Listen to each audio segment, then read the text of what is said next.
Hey there, Braves fans. Welcome to another edition of State of the Braves. I'm your host, George McNair. As always, love being back with you guys and love talking Braves baseball. We're going to get into it. Guys, I just want to remind you to check me out on YouTube if you are listening. If you are watching, check me out sometime and just listen to me on Spotify, Apple Podcasts. If you're watching on YouTube, please make sure to subscribe. That really helps me out. And again, as always, I appreciate you guys listening, watching, and supporting the show. So let's go ahead and get into it, guys. It was quite a disappointing 3 games in Oakland. Last episode, I left off pretty positively, thinking this is going to be the start of a Braves turnaround, or at least where they turn it on a little bit. Just a reminder, the Braves are only half a game back in terms of the best record in the National League, and yet it feels, I'm sure you guys feel it too, that they are not playing up to par right now. And of course, this 3-game series against the lowly A's, losing that series is just a very disappointing way to go. But before we get into all of that, just a couple of notes of Braves news. Of course, we also talked last time about the return of Michael Soroka. Very excited for him and just the long road back that he has taken. So number one, just want to congratulate him on getting back to the big leagues. I'm sure if you watched, you could tell it was an emotional return for him. As I was watching him the first inning, particularly when he threw his first strikeout, I think I could tell that he was getting emotional. And just being able to get through that the way he did, with all the emotions were coursing through him, was pretty impressive. So I'm generally encouraged by Michael Soroka in his return. I told you guys I wasn't really paying attention too much to the stat line of his first start. You come back from almost being out of the game for 3 years. I don't know what you could expect from him other than what he gave you. I'm going to dig into that start a little bit here in a bit. But again, just a huge hand clap, huge congratulations to Michael Soroka. Welcome back to the big leagues. Welcome back to the Braves. And I cannot wait for his return to Atlanta. I hope he gets a huge ovation from that crowd when he does return. But he's going to have another start on this road trip before that. So it's good for him to be able to get his feet his feet under him and just feeling like he's back in the big leagues and contributing. Hopefully this start against the Diamondbacks will go even better. Maybe he can get a win. The Braves can win that game, and it will just be another positive turn in the right direction for Soroka. The other big bit of Braves news this week was the promotion of top prospect A.J. Smith-Shawver. This, in many ways, if you said even a month or two ago that Smith-Shawver would be with the Braves, it would be pretty shocking. He started the season in High A Rome.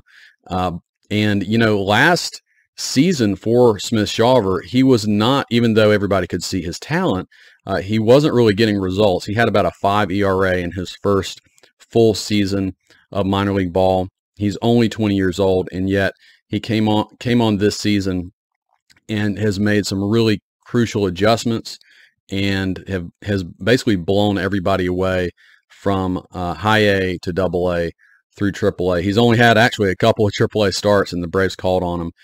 And he is going to serve, even though he's a starter, he's going to serve in the bullpen to begin. So it's going to be interesting to see how the Braves use him. They clearly need a dynamic arm in the bullpen, and this is probably of the same, in the same vein of them calling on Michael Harris a little earlier than you might expect, or even Vaughn Grissom, even though that was, had to do more with injury. You call on a talented guy in your minor leagues because simply the big league club needs him. So hopefully he can contribute big time. He did not get into either game in Oakland that he was at, so we'll look for him to make his debut hopefully at some point in Arizona. All right, guys, so let's talk about this Oakland series. I'm just saying the Braves looked like they were sleepwalking in Oakland. And in some ways, though I don't like making a lot of excuses for the team, there was something to that. And I would just say thanks a lot, ESPN. If you know that the Braves ended their series in Atlanta with an ESPN game. If you know anything about those ESPN games, basically ESPN reserves the right to pick whatever Sunday night game they want, and it changes that team's schedule. And so you have the Braves looking at a Monday, which is weird to begin with, where you go from a game in Atlanta on Sunday, a travel day, all the way to Oakland, in which you just travel and then play that same day. That in of itself is kind of odd with a baseball schedule. So for that, what usually would have been a 1 o'clock game to get moved to 7 o'clock for Sunday night baseball, then the Braves have to travel all the way across the country to Oakland. Apparently they got in at 3 a.m. in the morning. They played the next day at a earlier than usual evening game at 5 p.m. Pacific time. So, just think about it. You get into your hotel room at 3 a.m. Does that mean you're falling asleep immediately at 3 a.m.? No, you got jet lag. Probably some of those guys barely even slept that day. And it just looked like in that first game that they basically were sleepwalking. This was the game that Soroka made his debut. But pretty frustrating that ESPN can wield that amount of power to really mess up a team's travel schedule and that sort of thing. Again, I don't like making too many excuses. It is a reality, though, and these guys are human, and it sure looked like they were basically sleepwalking through that game. Nonetheless, across those first two games in Oakland, the bullpen continued to frustrate. In game one, after Soroka's 6 innings and 4 earned runs, he comes out of the game, and Lucas Litke continued his poor pitching. He gave up 3 runs, could not get out of the inning he came into. Again, against Oakland, who, if you look up and down their lineup, there's no one who scares you at all. And it was mostly soft contact, but he could not get out of that inning. So what was I think at the time, a 4-2 game ends up being a 7-2 game. And the Braves just never mounted anything in that game. In game 2, still the offense was not doing much. It was a 1-1 game going into the 9th. Raisel Iglesias comes in and uncharacteristically had a really bad 9th inning, could not find the plate. He walks the bases loaded, and then unfortunately Austin Riley committed an error that, if he fielded it cleanly, he could have come home and potentially gotten out of that inning, but it doesn't happen. It's a walk-off error to allow Oakland to win that game 2-1. So yeah, game 1 and game 2 just not up to par of what the Braves should do. I mean, this is a team that at worst should walk into Oakland and take 2 out of 3 without too much trouble, if not sweep. And they didn't do that. There were a couple positives to take away from the Oakland series. Minter, I think, is starting to look better. He had a couple outings and looked solid.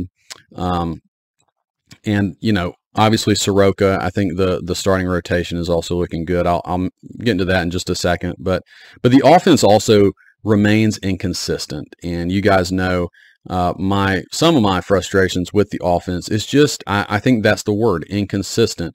And I think you get that when you are such a power-heavy team. And I don't know that that's going to change anytime soon. I do think there are adjustments that some of these hitters can make towards getting more consistent personally. And then if they can do that, then the offense as a whole is going to get better and better. And maybe that's what's going to happen as the season goes on. But it's not there right now. 3 runs. The Braves scored 3 runs in the first 2 games against the Athletics. And this is while, again, guys, it should not be understated how bad, historically bad Oakland is. They might end up with the worst record in the modern baseball era, not even getting to 40 wins. That is very possible. I think right now they are on target for about 36 wins. And that's after they beat the Braves twice in a row. They have a team ERA, guys, of 6.63 and a total team pitching WAR of -4. And yet the Braves could only manage 3 runs in the first 2 games. To me, that's saying it's not as much of what Oakland was doing. It's not like they were throwing, just dominant pitchers out there. The first game, it was a guy coming, he's probably their best pitcher, but coming directly off of the injury list. I don't know. It just was difficult to watch. It seemed like they had quite a few opportunities that they let go. A lot of guys who it seemed like, again, going for the home run in a very non-home run friendly ballpark.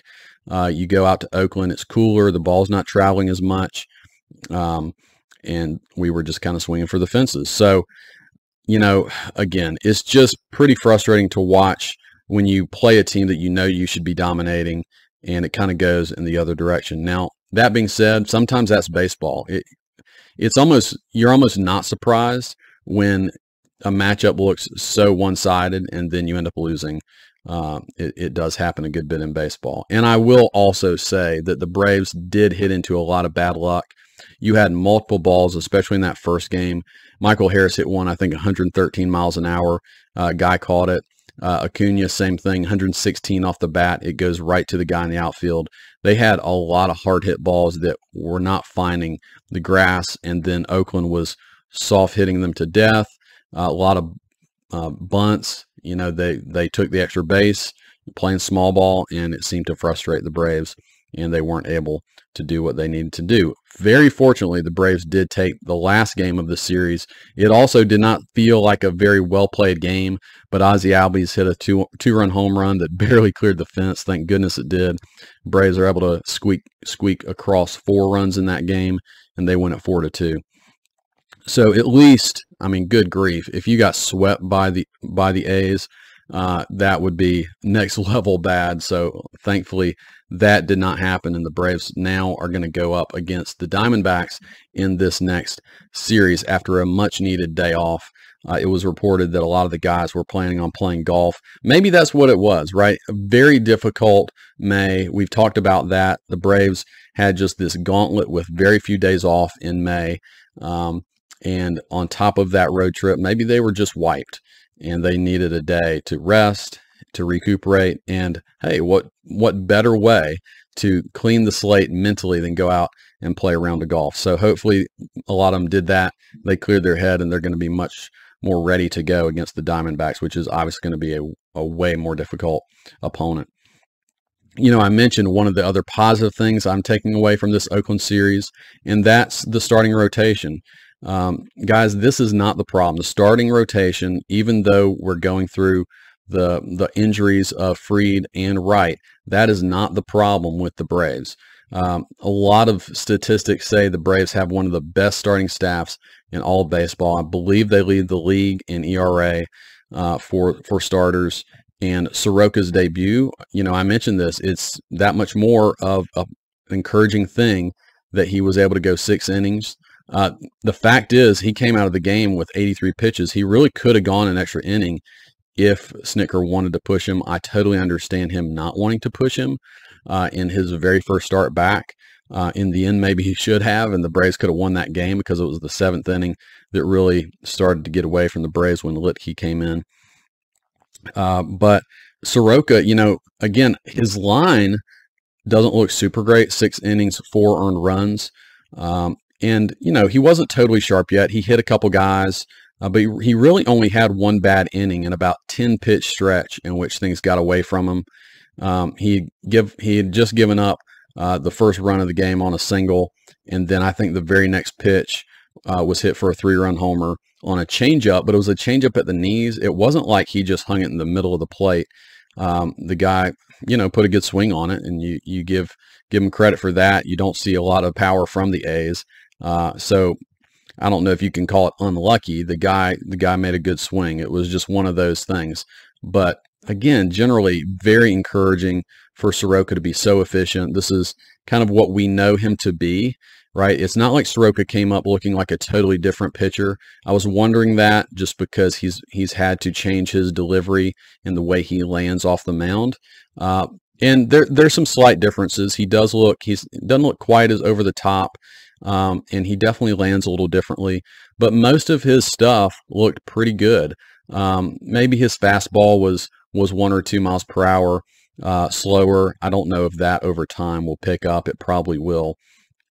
But generally speaking, very encouraging stuff from Soroka. I think we can hope for a better and better version of him as he goes. Elder, is just continuing to pitch great. Again, you're not pitching against a great offense, but he went 7 1/3 innings. I think that was his longest outing of the year. Just gave up 1 earned run. And guys, Elder is now the league ERA leader, under 2 ERA. Just he has been, I've mentioned him quite a few times, and he deserves to continue to get mentioned. He is really carrying a lot of the load for the Braves right now. And then, however, I will mention this. Elder is only 3-0. He leads the league in ERA, and yet I think he also leads the league in no decisions. Again, that is indicative of a bullpen that is not holding leads very well for the guy. I think the Braves have won most of his starts, but he's going 5, 6, 7 innings every time out and leaving with the lead more often than not. So it's one of those things where you can't judge him by his wins and losses. He is doing a great job. And then Schuster comes in that last game. I'll say he remains okay. He's not blowing anybody away. I think this was one of his weaker starts since he's come back, maybe his weakest start since he's come back from AAA, and that's mostly because of the walks. He wasn't in the strike zone as much. 4 walks in this start. He only went 5 1/3 innings. It seemed like at one point he was going to go deep in the game, and then that 6th inning got away from him. So, look, I don't want to be too hard on the guy. If he really is basically your 5th starter, that kind of outing is okay. I don't think against better teams he's going to get away with 4 walks. I think it's going to get much worse for him if he stays in that range. So hopefully he can get back into pounding the strike zone and being a little more aggressive in the strike zone. I also mentioned the other big news of the week is the Braves calling up AJ Smith-Shawver. I'm really excited about this. I do appreciate how aggressive the Braves can be with really talented prospects. It makes you a little nervous, right? Because you don't know if the guy is truly ready, if, is more development needed in the minors before you put him into these big pressure-packed situations in the big leagues. But it's pretty cool for the guy. And you guys know one of the things I've mentioned is the Braves needing not just a good reliever, but a reliever that is dynamic, somebody who can blow people away, big fastball, big slider, strikeout guy, and that's what AJ Smith-Shawver is. So I think that if he was a different style of pitcher, I wonder if the Braves would have made this call, but they are going to put him in the bullpen for now, even though he's a starter. And just a little bit about AJ Smith-Shawver, okay? 2021 7th round pick, but he was given money that was more like a 3rd round pick. So the Braves really threw some money at him to be able to sign him. He's out of Texas. He came out of high school. So again, he's young. He's only 20 years old. He's only thrown 110 minor league innings. So that's not much. And yet the Braves are calling on him right now because of his talent. 95-mile-an-hour fastball. He can get it up more than that, but that's kind of his average fastball. Really sharp slider. His curveball is his 3rd pitch, which is getting better and better. So there are days where his slider isn't working as well, but he'll go to that curveball and he can still be effective with that. So that's really good for him to have. Last year, you would say this guy is a raw prospect. I mentioned he had about a 5 ERA in his first full season of minor leagues, very raw. And, he has made huge gains this year, and that tells you something. It tells you he's coachable. He's taken a lot of what the Braves coaches have told him to do, and he's put it in play, and it's been very effective for him. So that is encouraging, this huge, really quick rise for him. And you just wonder, okay, now what's going to happen when he hits his first few bumps in the road? Every prospect goes through that. But as we know, the Braves need help in the bullpen, and I think he's going to provide a shot in the arm. Is he quite on the level of a Strider? We saw Strider start in the bullpen as well. No, we can't put that on him. Strider's a pretty unique animal. But you could see Smith-Shawver doing some of those special things too, and just that shot in the arm that the bullpen clearly needs. This is the Fried Strider blueprint, right? Not every starter will jump directly into the starting rotation for the Braves. I think it's a way to get a prospect up a little quicker, get him major league action, and more than likely, I would say Smith-Shawver is going to be in the bullpen this year, and then maybe next year we see what happens. But he's clearly a starter long term. The Braves certainly need him in the bullpen right now. And golly, to get him up here, they basically dropped Lucas Litke. He's been the worst bullpen guy for the Braves this year.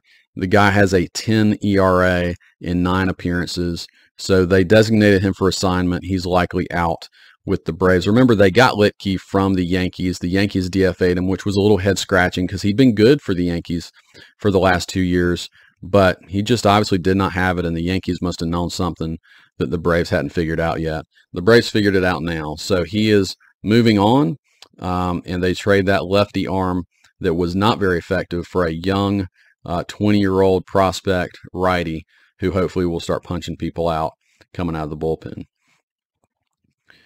All right, guys. Well, look, let's go ahead and preview the Braves and this upcoming series with the Diamondbacks. It's a really good showdown. The Braves are coming into this not playing their best baseball by any means, and the Diamondbacks are coming in maybe playing their best baseball of the season. Very similar records. The Braves are 33-23. The Diamondbacks are 34-23. They are tied with the Dodgers for the best record in the National League. So it's a good challenge for the Braves. It had to be hard, not only those challenges of playing in Oakland, coming off of that long road trip and no rest, but you also show up and you're playing in front of about 6,000 fans, right? So just no energy. I'm sure it will be a very different environment for the Braves in this one, and hopefully they are much better rested and ready to go. Just a couple of things to be able to compare these two teams. The run differential. So the Braves are at a plus 58 run differential for the year right now. The Diamondbacks are only at a plus 24. What does that mean? I mean, it doesn't mean much in terms of the record. Obviously, the Diamondbacks have been able to figure out how to use those runs a little more effectively. The Braves is just funny. It seems like when they lose by a run, and when they win by 5. And it's just been a little uneven. But nonetheless, run differential typically is a good gauge of how good a team is. It doesn't always break down perfectly like that. But anyways, the Braves do have the edge in that area. In terms of pitching, team ERA, of course, is one way to gauge that. The Braves are 4th in all of baseball in team ERA, and the Diamondbacks are 17th. So Diamondbacks, middle of the road. I think what you'll find with the Diamondbacks is they have a couple of really good starters. The rest of their pitching staff is middle of the road, or maybe a little worse than that. But the Braves are going to hit 2 of their better pitchers in this series, so it's still going to be a pretty big challenge for them. In terms of runs scored this season, the Braves are 6th in baseball. The Diamondbacks are 5th. So they are very, very similar offensively. The Braves, you would say the back of their baseball card for each of those guys is a little more proven, a little better. But the Diamondbacks are hitting. They're a young team, but they are hitting right now. The other thing I would say with the Diamondbacks, they had a pretty easy schedule in the month of May. Not many really tough teams. I think they played the Rangers, but other than that, not a lot of really tough teams did they go up against in May, where, of course, we know the Braves went through a gauntlet of really good teams. So they're coming in basically with the same record. And the Diamondbacks might be feeling a little better about themselves. They won 5 in a row. Their last game was a walk-off win. Corbin Carroll gets a game-winning hit for them. So they're definitely feeling good about themselves right now. The Braves, kind of opposite, are not swinging on all cylinders. But again, the Braves have gone through a gauntlet of a run. Hopefully they can come in and win this series and turn things around, at least emotionally and mentally, start getting back on the right track. The Diamondbacks are a very good team. I don't want to downplay how good they are, even though they haven't had as tough of a schedule lately.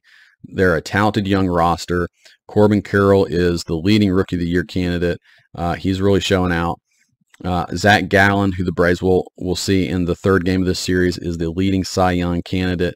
Most people think he's number 1 and Strider's number 2 right now. And then, they got some other good players. Ludris Gurriel is kind of a surprise guy for the first half of the season with them. He's hitting over 300, 9 home runs. You know, they've got some other really talented guys. I'm not going to go through their whole lineup, but they have a really solid lineup. Obviously, if they've scored a few more runs than the Braves, they've got a good offense, and the Braves pitching is going to have to show up in this series.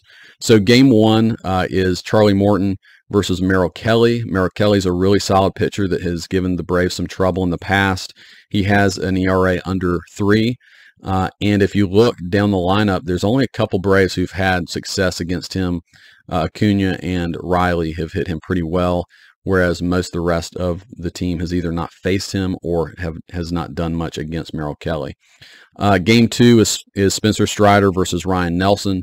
This is the game that, at least on paper, sets up the best for the Braves. Of course, Strider has an ERA just under 3.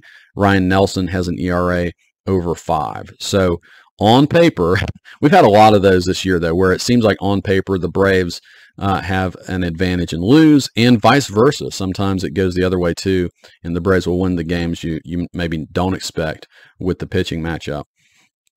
And then game 3, Michael Soroka returns for his second start, and this is a tough one because he goes against Zach Gallen, again, the guy who is probably the leading Cy Young candidate in the National League. So that one will be, man, it's a challenge for Soroka, but if he comes out and pitches well and beats Gallen, that would be an awesome thing as the Braves will begin their return to Atlanta soon.